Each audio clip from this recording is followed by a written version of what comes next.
ఆగలేక వేరే వాళ్ళకి సహాయం అడిగి లాగి ధోని నిండా చేపలు పడ్డాయి అంట. నువ్వు నమ్మితే చాలు నా మహిమను చూస్తావు అంటున్నాడు. మనం నమ్మాలి. ఆయన తప్పితే మనకు ఎవరున్నారు? దిక్కు లోకంలో ఎవరు ఉన్నారా? ఆయన అడుగుతాం. ఇప్పుడు మన పిల్లలు వచ్చి మనల్ని అడుగుతారు కానీ ఎవరిని అడుగుతారు పోయి? అలాగనే మనం ఆయన అడుగుదాం. ఆయన అడిగినప్పుడు ఆయన మనకు ఎన్నో సహాయాలు చేస్తాడు. మాకెన్నో చేశాడు, మాకెన్నో అవసరాలు వచ్చినాయి, ఎన్నో వచ్చినాయి. మేము ఆయన వైపే చూసాం, ఆయనకి చెప్పుకున్నాం. నువ్వు తప్ప మాకు దేవుడు లేడయ్యా, నీవు తప్ప మేము ఎవరు చెప్పుకునే ఉన్నప్పుడు ఆయన ఎన్నో చేశాడు మాకు, మా జీవితాల్లో, మా కుటుంబాల్లో, మా బిడ్డలకు కానీ మాకు కానీ. అలాగనే మీకు కూడా చేయాలని మేము మరి అనుకుంటున్నాం. ప్రభువా మనల్ని రక్షించినట్టు ప్రతి వాళ్ళని రక్షించాలని మేము ప్రార్థన చేస్తుంటాం ప్రతిరోజు.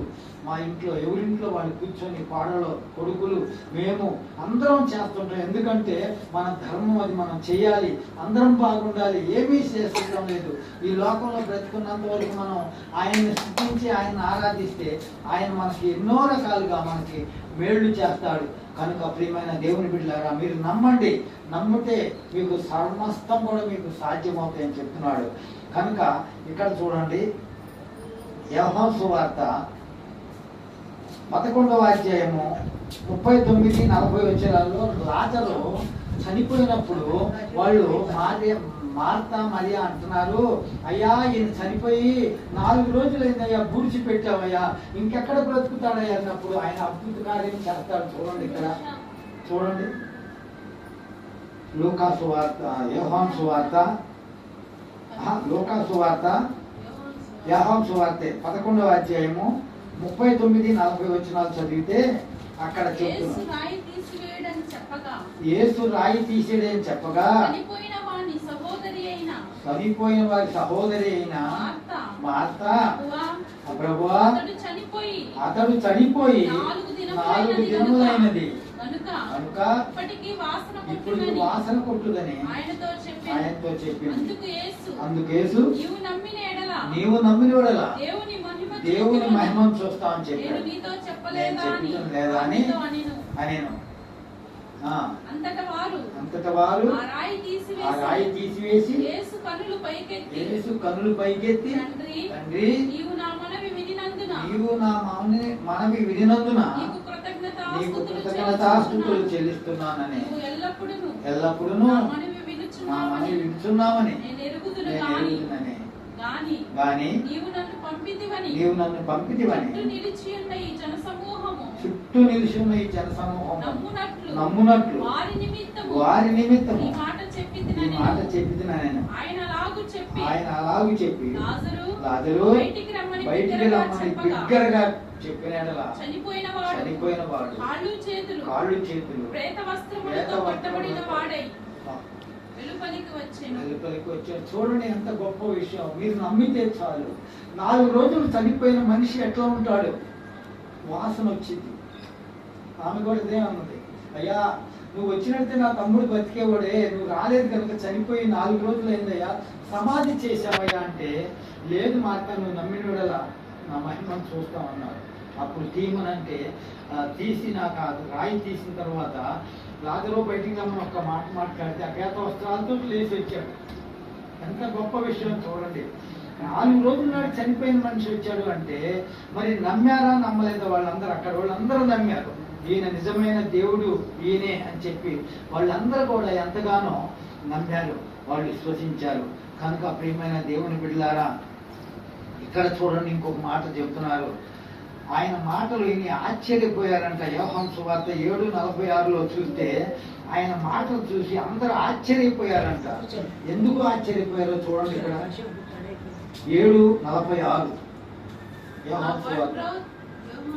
ఆ మనుషుడు మాటలాడినట్లు ఎవడును ఎన్నడును మాటలాడలేదనిది. అందుకు పరిసయ్యులు, మీరు కూడా మోసపోతురా, అధికారులలో గాని పరిసయ్యుల్లో గాని ఎవడైనను ఆయన యందు విశ్వాసం ఉంచెనా? అయితే ధర్మశాస్త్రం ఎరుగని ఈ జన సమూహము శాపగ్రస్తమైనదని వారితో అనిరి. చాలండి. అక్కడ ఏం చెప్తున్నారంటే వాళ్ళందరూ కూడా ఇలాంటి మాటలు చెప్పి ఇలా బ్రతికించిన వాళ్ళు మేము ఎక్కడ చూడలేదు అని చెప్పి వాళ్ళు సాక్ష్యం చెబుతున్నారు. ఎంతో మంది అక్కడ చూడటానికి వస్తారు. ఇప్పుడు మాకు ఒక మనిషి చనిపోయినప్పుడు చాలా మంది చూడటానికి వెళ్తారు కదా, వెళ్ళినప్పుడు వాళ్ళందరికీ ఒక ఆశ్చర్యం కలిగినప్పుడు వాళ్ళు ఎంత సంతోషిస్తారు.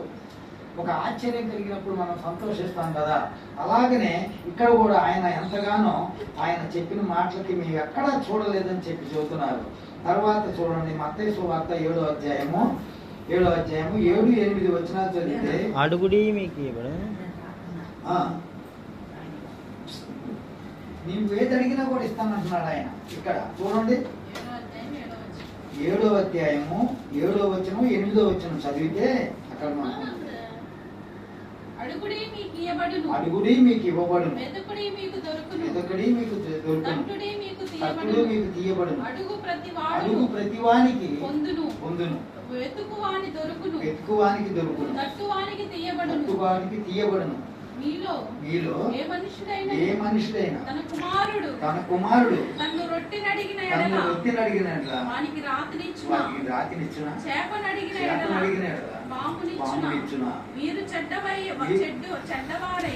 చెడ్డవారై ఉండియు ఈ పిల్లలకు మంచి ఇవ్వాలని ఉండగా పరలోకమందున్న మీ తండ్రి తన్ను అడుగు వారికి అంతకంటే ఎంతో నిశ్చయముగా మంచి ఈవులు నిచ్చును.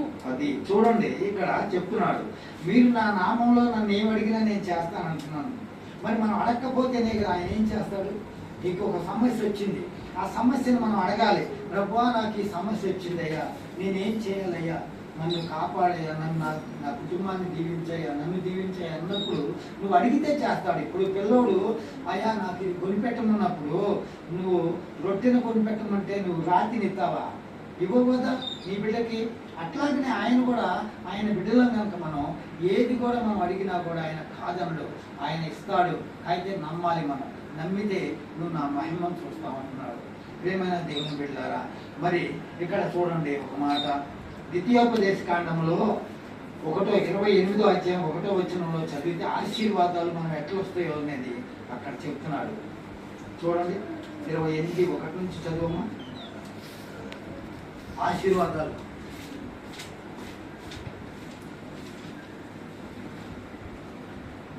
మీ దేవుడైన మీ ఆ మాట 28వ అధ్యాయం 1 నుంచి,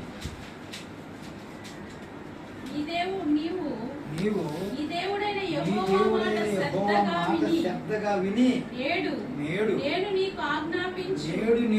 నీకు ఆజ్ఞాపించిన ఆయన ఆజ్ఞలన్నిటిని అనుసరించి నడుచుకొని ఎడల ఈ దేవుడైన యెహోవా భూమి మీద సమస్త జనముల కంటే నిన్ను హెచ్చిస్తానంటున్నాడు.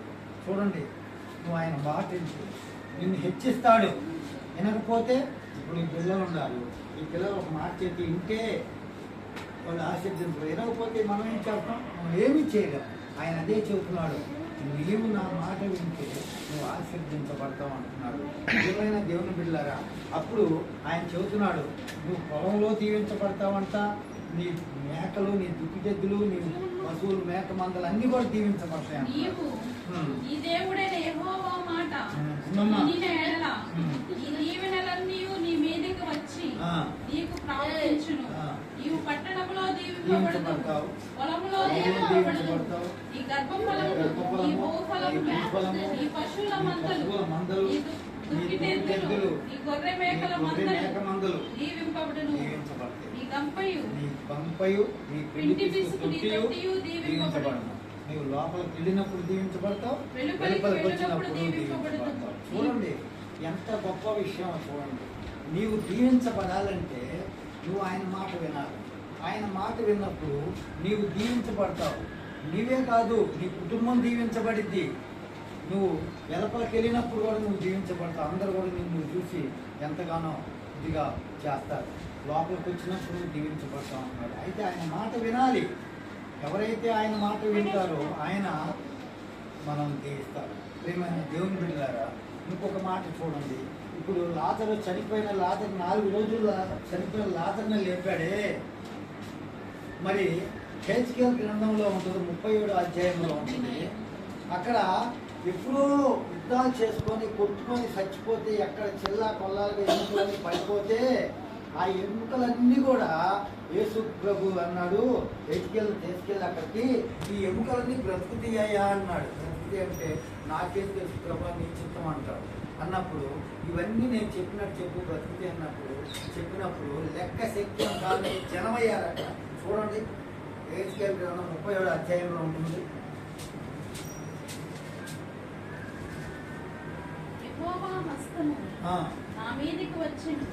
నేను ఆత్మవశుడనై ఉండగా యెహోవా నన్ను తోడుకొని పోయి ఎముకలతో నిండి ఉన్న ఒక లోయలో నన్ను దింపెను. ఆయన వాటి మధ్యనున్న ఇటు అటు నడుపుచుండగా ఎముకలు అనేకములు ఆ లోయలో కనబడెను.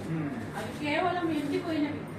ఆయన నరపుత్రుడా, ఎండిపోయిన ఈ ఎముకలు బ్రతుకగలవా అని నన్ను అడుగగా, ప్రభువా యెహోవా అది నీకే తెలియనని నేనంటిని. అందుకు ఆయన ప్రవచనమెత్తి, ఎండిపోయిన ఈ ఎముకలతో ఇట్లనము, ఎండిపోయిన ఎముకలారా యెహోవా మాట ఆలకించుడి.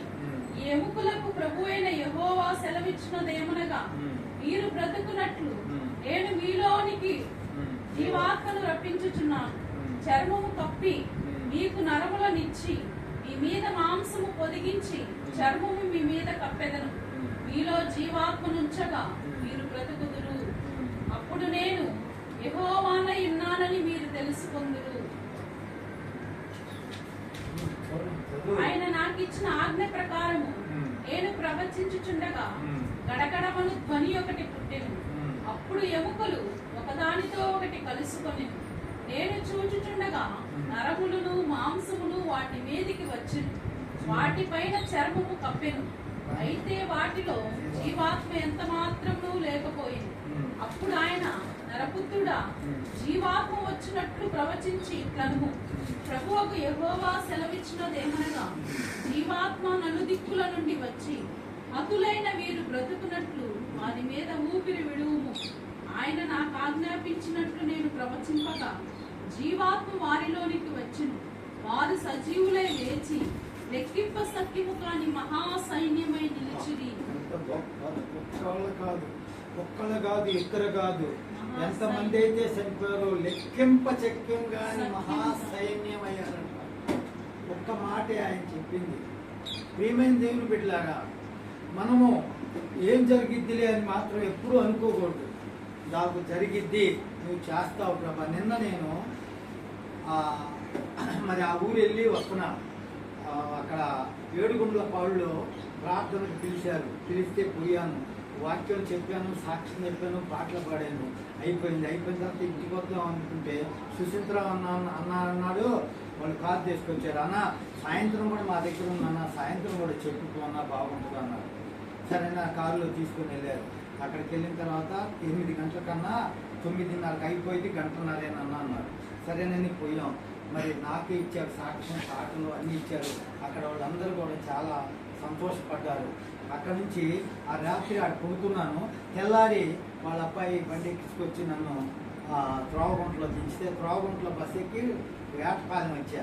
వేటపాలెం వచ్చి వాళ్ళని అందరినీ పలకరించి వాళ్ళందరితో ఉండి కాసేపు సాయంత్రం దాకుంది. సాయంత్రం మళ్ళా చీరాలు వస్తానికి వస్తే బస్సు ఎంతసేపు రావట్లా. దాదాపు గంట కూర్చున్నాను. గంట కూర్చున్నా బస్సు రాలేదు. ఏమి ప్రభావ బస్సు రాలేదు, ఈ ఆటోలు ఎక్కితేనే అక్కడ చేసుకెళ్ళి ఎట్ల ప్రభావ అని చెప్పాను. బస్సు వచ్చింది. అది ఎక్కి ఆడికి వచ్చేసి ఆ నుంచి ప్రార్థన చూసుకొని తెల్లారి 5 గంటలకి లేచి 5:30కి వచ్చింది బస్సు. ఆ బస్సు ఎక్కి 7 గంటలకల్లా మనం వచ్చేసాం. ఎందుకు ఈ మాటలు చెబుతున్నా అంటే, నువ్వు నమ్మాలి. నువ్వు నమ్మితే నీకు అన్నీ వస్తాయి. నమ్మకపోతే ఏమవుతుందో ఏమనుకోకూడదు మనం. ఎందుకంటే మనం ఆయన బిడ్డలం కనుక మనకు అన్ని సహాయం చేస్తానికి ఆయన ఉంది కనుక మనం అడగాలి. నా కుటుంబంలో ఈ పరిస్థితి ఉందయ్యా, నా కుటుంబంలో ఈ సమస్య ఉందయ్యా, ఆ సమస్యను తీర్చేయన్నప్పుడు ఆ సమస్యను తీర్చకుండా ఆయన ఎప్పుడు కూడా ఉండడు. కనుక మనం ఎట్లా ఉండాలంటే, దేవుడు ఎందుకు భయభక్తులు కలిగి దేవుడిని మనం అడిగితే ఆయన మనకు ఎంతగానో సహాయం చేస్తాడని దేవుడు మనకు చెప్తున్నాడు కనుక మనం నమ్ముదాం. అయితే ఈ మాటలు కొద్ది మాటలు దేవుడి ఎన్నికల్లో దీవించి ఆశీర్వదించును గాక. ఎవరైతే మీలో బాప్తిసం తీసుకున్నారో మరి ఈరోజు బల్లారాధన ఉంది, బల్లారాధనలో పాలు పొందండి. మీరందరూ కూడా మీ కుటుంబం కూడా ఎవరన్నా బాప్తిసం తీసుకోకపోతే బాప్తిసం తీసుకోవాలనుకుంటే చెప్పండి. బాప్తిసాలు తీసుకుంటే మనం ఈ రొట్టె రసంలో మనం పాలి భాగస్తులు అవుతాం. ఎన్నాళ్ళున్నా ఇప్పుడు మాకు ఆ ఊళ్ళో ముస్లిం మా మామూలు ఇద్దరు వాళ్ళు దాదాపు 6 నెలల నుంచి 6 సంవత్సరాల నుంచి అంట తీసుకుంటాం అంటున్నాక తీసుకోలేకపోతుందంట.